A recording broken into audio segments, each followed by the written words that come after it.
ദേ കണ്ടില്ലേ രൂപയുടെ തകർച്ച, മെലിഞ്ഞുണങ്ങി മൂല്യത്തകർച്ചയിൽ ഏഷ്യയിലെ ഏറ്റവും മോശം കറൻസിയായി ഇന്ത്യ അധംപതിച്ചു. എന്തൊക്കെയാണ് നമ്മുടെ പ്രധാനമന്ത്രി പറയണത്? നിങ്ങൾ നോട്ട് നിരോധനം വന്നപ്പോൾ എന്നെ കത്തിച്ചോളൂ, ഒരു ഭയങ്കര ഡെവലപ്പാകുമെന്ന് പറഞ്ഞു. എന്നിട്ട് വല്ലതും സംഭവിച്ചു? എന്തെല്ലാം കാര്യങ്ങളായിരുന്നു ഇവിടെ പറഞ്ഞു ഒപ്പിച്ചത്.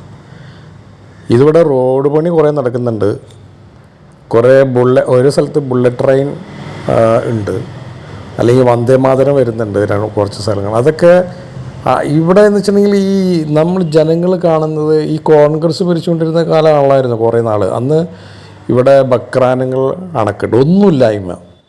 അതുപോലെ നമ്മൾ ഉപഗ്രഹ മറ്റുള്ള ഇതിനകത്ത് ചന്ദ്രയാനും അതുപോലെയുള്ള SLV-3 ഇതെല്ലാം നമ്മൾ ഒരുപാട് കൈകാര്യം ചെയ്തിട്ടുള്ളതാണ്.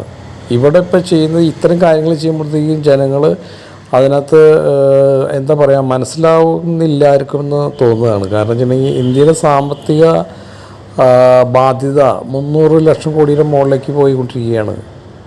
ഇവിടെ ആർക്കാണെങ്കിലും ഒരു സമാധാനം ഉണ്ടോ?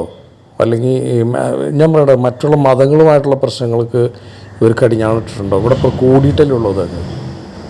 എന്താണ് മോഡിയുടെ ഭരണം കൊണ്ട്? ഇവിടെ വാചകം അടിച്ചിട്ട് മാത്രം കാര്യമുണ്ട്. ഇവിടെ വന്നു വെച്ചപ്പോൾ ഈ കഴിഞ്ഞ ദിവസം ഈ തിരുവനന്തപുരത്ത് വന്നിട്ട് അദ്ദേഹം പറഞ്ഞു കേട്ടോ, ഇവിടെ മുസ്ലിങ്ങളെ പറ്റി പറഞ്ഞു, അല്ലെങ്കിൽ മറ്റുള്ള ആളുകളെ പറ്റി പറഞ്ഞു. ഇവിടെ ഒരു വർഗീയമായ വിദ്വേഷം ഉണ്ടാക്കാൻ ശ്രമിക്കുകയല്ലാതെ ഇന്ത്യക്ക് ഈ ശരിക്കും പറയാം കാതലായിട്ട് എന്തിനേലും ഒരു കാര്യം ചെയ്തിട്ടുണ്ടോ ഇന്ത്യയിൽ? ആലോചിച്ച് നോക്കൂ. അപ്പം ഇത് ജനങ്ങളിത് മനസ്സിലാക്കുന്നില്ലേ എന്നുള്ളതാണ് ഏറ്റവും പ്രധാനം. ഒരു കാര്യം പോലും ജനങ്ങൾക്ക് മാനസികമായ സന്തോഷമുണ്ടോ? അതാണ് ഇവരുടെയൊക്കെ ഭരണത്തിൽ ജനങ്ങൾക്ക് എന്തിനും മാനസികമായ സന്തോഷമുണ്ടോ? ഒരു സന്തോഷവും ഇല്ല. ഏറ്റവും പ്രധാനപ്പെട്ട കാര്യമായി ഡൽഹിയിലെ ആം ആദ്മി എന്തെല്ലാം മാറ്റങ്ങൾ കൊണ്ടുവന്നു, എന്തെല്ലാം ജനങ്ങൾക്ക് ഉപകാരപ്രദമായ പ്രവർത്തനങ്ങൾ, അതാണ് ഒരു ഭരണം എന്നൊക്കെ പറയുന്നത്. എന്നിട്ട് അവിടുത്തെ ആം ആദ്മിയുടെ മുഖ്യമന്ത്രി അരവിന്ദ് കെജ്രിവാളിനെ പിടിച്ച് ജയിലിലിട്ടപ്പോൾ അദ്ദേഹം കുറ്റവിമുക്തനാണല്ലോ, ക്ലീൻ ചിറ്റ് കൊടുത്തു. എന്തിനാ പുള്ളീനെ പിടിച്ചകത്തിട്ടത്? കാരണം BJP കയറാൻ വേണ്ടിയിട്ട്. അന്ന് ജനങ്ങളെ വിശ്വസിച്ച് തിരിച്ച് വോട്ട് ചെയ്തില്ലേ? ജനങ്ങൾക്ക് ബുദ്ധി ഇല്ലാണ്ടായി പോയില്ലോ എന്ന് ചിന്തിച്ചു പോവുകയാണ്. അവിടെ എന്തെല്ലാം ഫെസിലിറ്റീസ് ഉണ്ട് ഡൽഹിയിലെ ജനങ്ങൾക്ക് അദ്ദേഹം അവിടെ വന്നപ്പോൾ കൊടുത്തത്. എന്തെല്ലാം ബുദ്ധിമുട്ടി അവരെ കറണ്ട് കാശ് തന്നെ അമിതമായ കറണ്ട് കാശ് കൊടുത്ത് ആകെ. അതുപോലെ ഒരുപാട് ക്ലിനിക്കുകൾ, സ്കൂളുകൾ, അതുപോലെ ഫ്രീ ആയിട്ട് ബസ്സിൽ യാത്ര ചെയ്യാനുള്ള സൗകര്യങ്ങൾ, വെള്ളം, ഇതെല്ലാം കൊടുത്തിട്ട് ആ വ്യക്തിക്ക് ഇതിനെ തോൽപ്പിച്ചളഞ്ഞല്ലേ? ബുദ്ധി വേണ്ട നമുക്ക്. അപ്പോൾ ബുദ്ധിയില്ലാത്ത ജനതയായിട്ട് മാറുകയാണോ എന്ന് ചിന്തിച്ചു പോവുകയാണ്. എവിടെയും നന്മ ചെയ്യുന്ന ആളുകളെയാണ് നമുക്ക് നമ്മുടെ രാജ്യത്തിൻ്റെ ഉയർച്ചയ്ക്ക് ആവശ്യം. മൻമോഹൻ സിംഗ് ഇന്ത്യ ഭരിച്ചുകൊണ്ടിരുന്നപ്പോൾ ഇന്ത്യൻ എക്കോണമി നല്ല ഉയർച്ചയിൽ തന്നെയായിരുന്നു. അതിനെപ്പറ്റി പഠിക്കുന്നില്ലല്ലോ.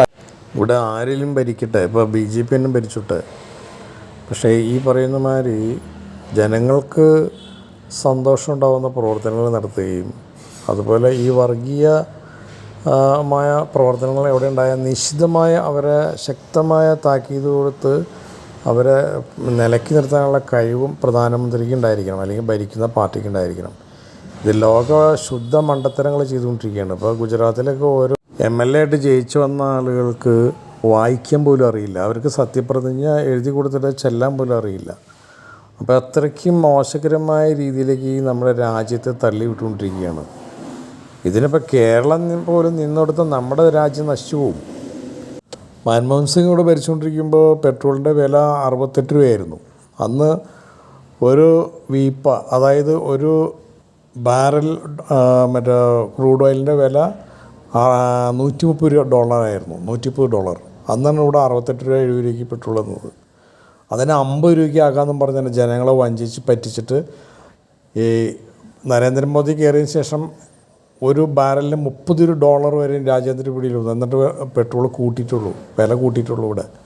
ഇപ്പോൾ മ്യാൻമാർ, അതുപോലെ പാകിസ്ഥാൻ, അതുപോലെ തന്നെ ബംഗ്ലാദേശ്, ഇങ്ങനെയൊക്കെയുള്ള രാജ്യങ്ങളുടെ അതേ നിലവാരത്തിൽ നമ്മളെത്തി. ശ്രീലങ്കയുടെ അതേ നിലവാരത്തിലാണ് നമ്മളും പോയിക്കൊണ്ടിരിക്കുന്നത്.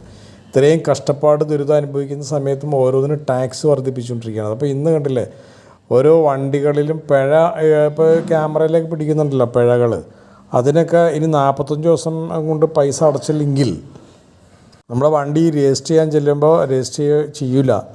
അതുപോലെ അമിതമായ പിഴ ഈടാക്കേണ്ടി വരും. എത്രയോ ഇരട്ടി പിഴ ഈടാക്കിയതിന് ശേഷമാണ് നമുക്ക് ഇത് കിട്ടുള്ളൂ. ഇപ്പോൾ തന്നെ വണ്ടി രജിസ്ട്രേഷൻ ചെയ്യുന്നതിന് വലിയൊരു എമൗണ്ടാണ് ഇവർ വച്ചിരുന്നത്. ഇപ്പോൾ ഈ കഴിഞ്ഞ ദിവസം ഇലക്ഷൻ വന്നതിൻ്റെ ഭാഗമാണ് പകുതിയാക്കിയിട്ടുണ്ട്. അപ്പോൾ ജനങ്ങളെ എങ്ങനെയൊക്കെ ബുദ്ധിമുട്ടിക്കാൻ പറ്റുമോ, ഈ എലീനെ കൂട്ടിലിട്ടിട്ട് അപ്പുറത്ത് ഇപ്പുറത്ത് കോലുകൊണ്ട് കുത്തുമ്പോൾ എലി കാണിക്കുന്ന പരാക്രമം പോലെ ജനങ്ങൾ ബുദ്ധിമുട്ടിക്കൊണ്ടിരിക്കുകയാണ്. GST അത് സൂക്ഷ്മമായി അത് പഠിച്ച് ചെയ്യാത്തത് കൊണ്ട് ഒരുപാട് ചെറുകിട വ്യവസായങ്ങളൊക്കെ പൂട്ടിപ്പോയി. അവർക്ക് കിട്ടുന്ന ലാഭം GST അടയ്ക്കാൻ പോലും കിട്ടുന്നില്ല. അപ്പോൾ ഇങ്ങനെ രാജ്യത്തിൽ ഒരുപാട് വർഗീയ പ്രശ്നങ്ങളുണ്ടാക്കിയും മാനസികമായി ജനങ്ങളെ തളർന്നുകൊണ്ടിരിക്കുകയാണ്. കുറച്ച് സംഘപരിവാർ അംഗങ്ങൾ, കുറേ ആളുകൾ മാത്രമേ പാർട്ടി എന്ന് പറഞ്ഞ് ചാവാൻ നടന്നിട്ട് ഇവരെ അംഗീകരിക്കുന്നുള്ളൂ. സാധാരണക്കാർക്കൊന്നും ഇദ്ദേഹത്തിൻ്റെ ഈ ഭരണം തീരെ ഇഷ്ടപ്പെട്ടിട്ടില്ല. സുരേഷ് ഗോപിയോട് വന്നപ്പോൾ എന്തൊക്കെ പറഞ്ഞപ്പോൾ വല്ലതും നടക്കുന്നുണ്ടോ എന്ന് പറഞ്ഞ പോലെ തന്നെയാണ് ഇവിടെ ഇപ്പോൾ പ്രധാനമന്ത്രി ഇവിടെ കേരളം പിടിച്ചിട്ട് എന്ത് കാണിക്കണം, ജനങ്ങളെ പോലെ ബുദ്ധിമുട്ടിക്കാനാണ്. നമ്മൾ സമാധാനമായിട്ട് ജീവിച്ചുകൊണ്ടിരിക്കുന്ന മുസ്ലിം ക്രിസ്ത്യാനി ഹിന്ദുക്കളും തമ്മിൽ സമാധാനമായിട്ട് ജീവിച്ചിരിക്കുന്ന ആ സമാധാനം ഇല്ലാണ്ടാക്കി മതം മതം മതം എന്നും പറഞ്ഞുകൊണ്ട് ഇവർ ഈ പല പല കാര്യങ്ങളും ചെയ്തുകൊണ്ടിരിക്കുകയാണ്. മനസ്സിലായോ? അത് മനസ്സിലാക്കിയിട്ട് വേണം നമ്മൾ വോട്ട് ചെയ്യാൻ. 5 വർഷം വോട്ട് ചെയ്ത് കഴിഞ്ഞാൽ പോവും. ആ 5 വർഷത്തിൻ്റെ രാജ്യം തകർന്ന് തരിപ്പണമാവും. അപ്പോൾ ഇതൊക്കെ മനസ്സിലാക്കിയിട്ട് വേണം നമ്മളൊരു പാർട്ടി. ഇപ്പോൾ തന്നെ ഇവിടെ LDF ഭരണത്തിലായിരുന്നപ്പോൾ നമ്മുടെ മുഖ്യമന്ത്രി എന്ന് പറഞ്ഞാൽ എല്ലാം ശരിയാക്കി തരാമെന്ന് പറഞ്ഞില്ല. ഇപ്പോൾ എന്തായി അവസ്ഥ?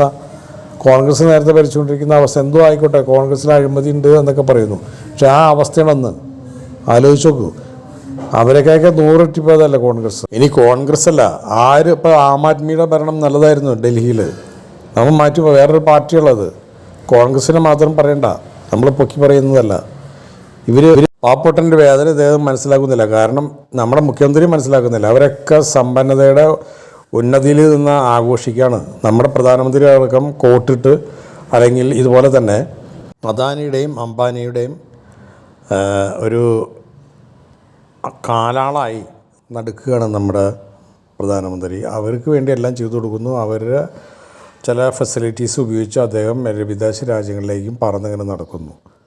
ഇന്ത്യയുടെ എക്കോണമി ആകെ തകർന്നു. ജനങ്ങൾക്ക് സാമ്പത്തികവും മാനസികവും ശാരീരികവുമായി ബുദ്ധിമുട്ടില്ല.